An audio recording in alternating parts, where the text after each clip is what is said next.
सुनो, क्योंकि ये कहानी सिर्फ एक कहानी नहीं बल्कि एक ऐसा श्राप है जो आज भी हर अमावस्या की रात किसी न किसी घर को उजाड़ देता है। सूरजपुर गांव के बाहर एक पुराना जंग लगा हुआ रेलवे यार्ड था, जहां सालों पहले एक भयानक हादसा हुआ था।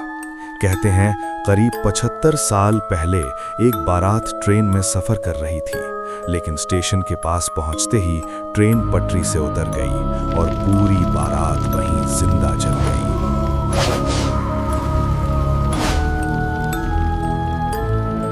उस दिन के बाद से वो रेलवे यार्ड हमेशा के लिए बंद कर दिया गया। लेकिन उस हादसे के बाद कुछ ऐसा शुरू हुआ जिसने पूरे गांव को दहशत में जीने पर मजबूर कर दिया।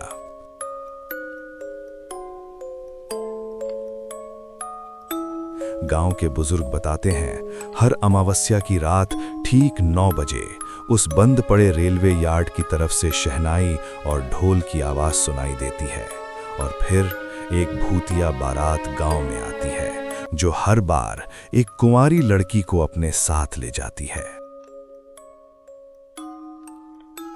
अरे हरिया काका, आज फिर वही अमावस्या की रात आ गई। हाँ बेटा, आज फिर किसी घर की खुशियां उजड़ेंगी।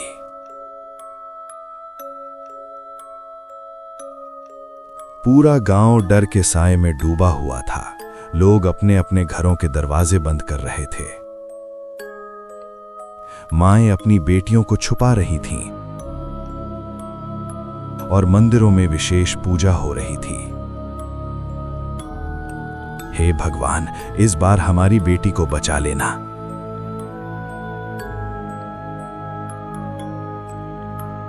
शाम धीरे धीरे रात में बदल रही थी। घड़ी में 7 बज रहे थे। गांव की चाय की दुकान पर कुछ लोग इकट्ठा थे। काका, ये सिलसिला कब तक चलेगा? जब तक उस हादसे की आत्माएं शांत नहीं होंगी। क्या किसी ने उन्हें रोकने की कोशिश नहीं की? की थी। बहुत साल पहले 15 आदमी गए थे उन्हें रोकने, लेकिन उस रात के बाद कोई भी वापस नहीं लौटा। सबके चेहरे पर डर साफ झलक रहा था। लेकिन काका, वो सिर्फ लड़कियों को ही क्यों ले जाती है? क्योंकि वो अधूरी बारात है बेटा, उन्हें अपनी दुल्हन चाहिए। इतना कहकर काका चुप हो गए। अब सब अपने घर जाओ, 8 बज गए हैं। लोग जल्दी जल्दी अपने घरों की ओर भागने लगे।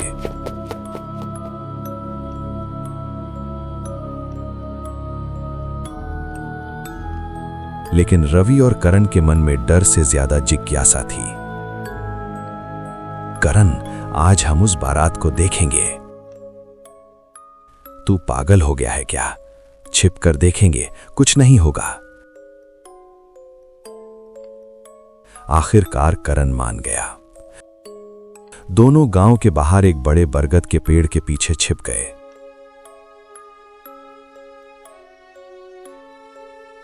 उधर गांव में नेहा अपने भाई अजय से बहस कर रही थी। भैया, ये सब अंधविश्वास है। नेहा, ये सच्चाई है। मैं नहीं मानती। आज रात खुद देख लेना।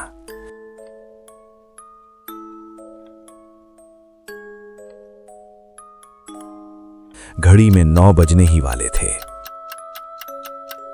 अचानक चारों तरफ सन्नाटा छा गया। हवा रुक गई। कुत्तों ने भौंकना बंद कर दिया और फिर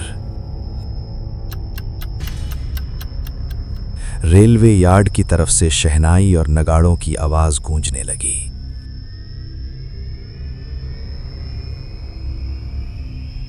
वो आ गई। गांव वाले कांप उठे। रवि और करण का दिल जोर जोर से धड़कने लगा। धीरे धीरे धुएं के बीच एक भयानक बारात दिखाई देने लगी। किसी का चेहरा जला हुआ था, किसी के हाथ कटे हुए थे, किसी की आंखों से खून बह रहा था।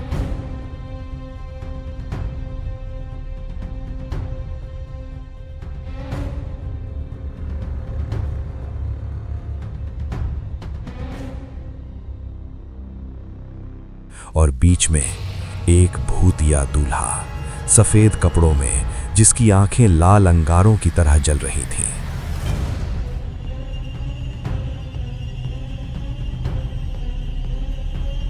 बारात धीरे धीरे गांव में घुस गई और सीधा जाकर रुकी अजय के घर के सामने। दरवाजा अपने आप टूट गया। तुम्हारी बहन आज मेरी दुल्हन बनेगी। नहीं, अजय चिल्लाया, लेकिन अगले ही पल भूतिया दूल्हे ने उसे और उसकी मां को मार डाला। नेहा जोर जोर से रोने लगी, मुझे छोड़ दो, लेकिन किसी ने उसकी नहीं सुनी। दूल्हा उसे उठाकर ले गया।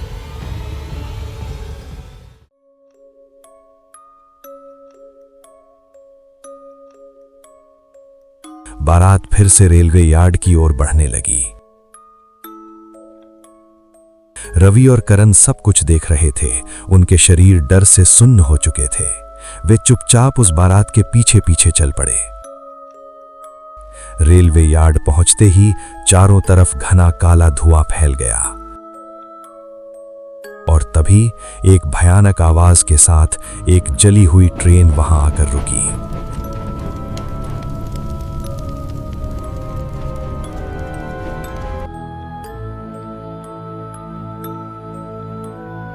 ट्रेन के अंदर सैकड़ों आत्माएं बैठी थीं। सबकी नजरें नेहा पर थीं। दूल्हे ने उसे जबरदस्ती ट्रेन में बिठा दिया। नहीं, उसकी चीख पूरे यार्ड में गूंजती रही। ट्रेन धीरे धीरे चलने लगी और फिर अंधेरे में गायब हो गई। अगली सुबह गांव में मातम छा गया। अजय और उसकी मां की लाशें मिली और नेहा हमेशा के लिए गायब थी। रवि और करण उस रात के बाद कभी भी पहले जैसे नहीं रहे। उन्होंने उस दिन के बाद कभी भी रात में बाहर निकलने की हिम्मत नहीं की। लेकिन कहानी यहीं खत्म नहीं होती। कुछ महीनों बाद रवि ने एक भयानक सपना देखा। उसने देखा वही भूतिया ट्रेन और उसमें बैठी नेहा, जो अब खुद एक भूत बन चुकी थी, और वो उसे देखकर मुस्कुरा रही थी, जैसे कह रही हो, अगली अमावस्या तुम्हारी बारी है। रवि डर के मारे पसीने में भीग गया और सच में अगली अमावस्या की रात रवि अचानक गायब हो गया। किसी को कुछ समझ नहीं आया, लेकिन करण सब समझ गया था। आज भी हर अमावस्या की रात सूरजपुर गांव के उस बंद रेलवे यार्ड से शहनाइयों की आवाज आती है और फिर एक और लड़की या कभी कभी कोई और भी हमेशा के लिए गायब हो जाता है। अगर कभी तुम उस गांव के पास जाओ और रात के 9 बजे तुम्हें दूर से शहनाई की आवाज सुनाई दे, तो गलती से भी पीछे मुड़कर मत देखना, क्योंकि हो सकता है अगली बारात तुम्हारे लिए